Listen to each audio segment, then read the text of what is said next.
Salut, c'est Loïc, bienvenue dans cette toute nouvelle vidéo YouTube où j'ai le plaisir de te retrouver mon ami.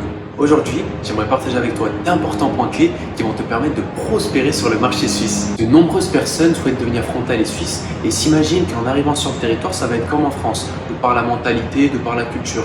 Et c'est totalement faux et totalement différent, là où il y a comme seule petite similarité peut-être la langue française. De ce fait, je vais partager avec toi des valeurs qui sont fortes au marché du travail suisse et si tu appliques celles-ci, c'est vraiment des belles opportunités qui peuvent t'y attendre. Avant de commencer cette vidéo, tu me fais un petit kiff, un like, un abonnement si ce n'est pas encore fait et n'hésite pas également à me mettre un commentaire sous cette vidéo où je prendrai un plaisir à te répondre. Première valeur hyper importante, tiens tes promesses et inspire la confiance. Les recruteurs suisses aiment la sincérité et le concret. Pour exemple, mieux vaut annoncer que tu auras un retard de 2 semaines sur un projet que tu devais rendre plutôt que de dire que ça va être dans les délais et au final de ne pas assumer tes paroles parce que tu vas tout simplement perdre la confiance de ton employeur. Une promesse tenue renforcera la confiance de ton employeur et ça va tout simplement améliorer en fait la suite de ta carrière et également ton évolution dans l'entreprise en question. Et crois-moi que la confiance, c'est une des valeurs les plus fortes sur le marché suisse. Alors s'il te plaît, n'essaye pas peut-être, parce que c'est ta première fois en Suisse, d'en faire des caisses et vraiment de trop te valoriser. Parce que crois-moi que l'employeur va directement le voir, tu vas te griller et tu vas perdre très facilement la confiance de ton recruteur. Évidemment, en tant que frontalier et étranger fraîchement arrivé sur le territoire, c'est à toi de faire tes preuves. Moi, ce que je te conseille, c'est de vraiment prendre les devants. Va voir les collègues, intéresse-toi un petit peu à leur vie et à leur culture, ok? Et c'est là qu'ils vont voir vraiment que tu t'imprègnes en fait du marché suisse et de la culture suisse. Ça va tout simplement les mettre en confiance et comme je te l'ai dit, confiance sera égale à une carrière prospère sur le marché suisse. Deuxième valeur hyper importante, valorise toujours le collectif. Comme tu l'auras compris, le collectif prendra toujours part sur l'individuel.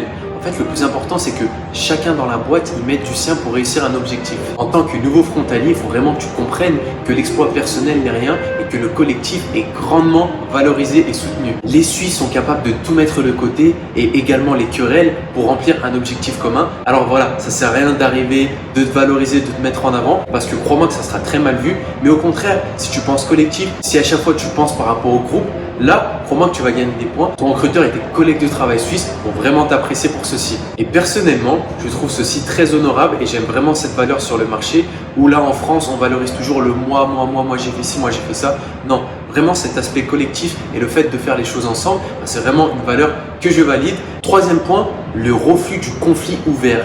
Qu'est-ce que j'entends par conflit ouvert? D'avoir une querelle avec un employé devant toute la boîte, c'est très mal vu et c'est vraiment perçu comme un échec. Que le conflit soit légitime ou non, c'est vraiment des attitudes à bannir si tu souhaites prospérer sur le marché. Alors je ne te dis pas que si tu as un conflit, il faut entre guillemets te taire et absolument rien dire, mais je te dis qu'il est beaucoup plus intelligent si tu veux de prendre par exemple la personne avec qui tu as une querelle à part, pourquoi pas prendre un supérieur et régler les choses discrètement, intelligemment, plutôt que de show up et de parler fort en public devant n'importe qui et devant tous les employés de la boîte. Crois-moi que ça peut même faire l'objet d'un licenciement et c'est vraiment très mal vu. Alors s'il te plaît, ne tente même pas ceci, joue la cool plutôt que de griller tes cartes dès ton entrée sur le marché. Et également, si tu ne le sais pas, et ça c'est vraiment quelque chose que je kiffe, la grève en Suisse est très mal vue, contrairement en France où j'ai l'impression qu'il y a des manifestations et des grèves pour tout et n'importe quoi. En Suisse, une grève signifie simplement un manque de communication entre les salariés et les employeurs. Rien de plus. Comme je te l'ai dit, c'est tout l'inverse dans les entreprises en France parce que moi-même j'ai pu y travailler où voilà, le blabla, le commérage, le fait de se montrer, de faire des manifestations, des grèves, etc. c'est normal. En Suisse, on aime la discrétion, on règle les problèmes à part. J'aime beaucoup l'état d'esprit suisse concernant cet aspect-là. Quatrième et dernière valeur qui sont également très fortes, ça va être la fiabilité et la prudence qui restent vraiment primordiales. Ces deux valeurs sont parfois jugées excessives, notamment pour les étrangers comme les frontaliers suisses, mais tu dois réellement les incorporer parce qu'elles sont très fortes. Toute modification de règles établies, petit changement est la plupart du temps jugé comme un danger et non vraiment comme une opportunité. De ce fait, si tu souhaites passer des idées novatrices au sein de ton entreprise qui sont peut-être positives, ça va pas se faire du jour au lendemain et réfléchis-y vraiment à 2 fois parce que vraiment en Suisse, on ne révolutionne pas, on change les choses petit à petit au compte-gouttes. La fiabilité est elle aussi une valeur très forte en Suisse. Résoudre 95% d'un problème en entreprise n'est pas vraiment synonyme de réussite, on va s'attarder sur les 5% restants à résoudre. En gros, en Suisse, on aime le détail, on aime la rigorosité et si tu arrives à t'imprégner de ces valeurs et à vraiment l'incorporer pour ta situation et pour ton expérience en tant que salarié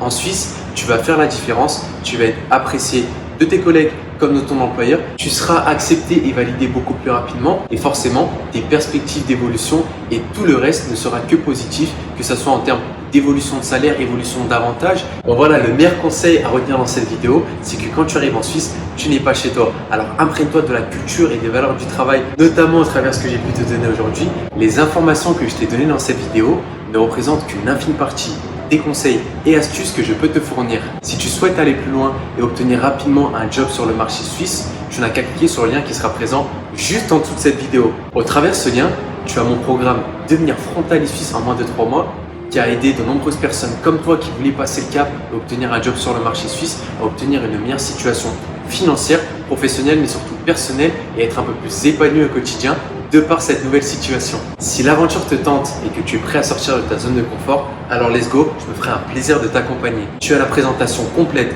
de mon programme et tu as également le témoignage de mes participants et je te laisse aller faire ta petite idée. En attendant les amis, une excellente journée ou une excellente soirée à vous. Je vous dis à très bientôt pour une nouvelle vidéo YouTube. Prenez soin de vous. Ciao ciao à tous.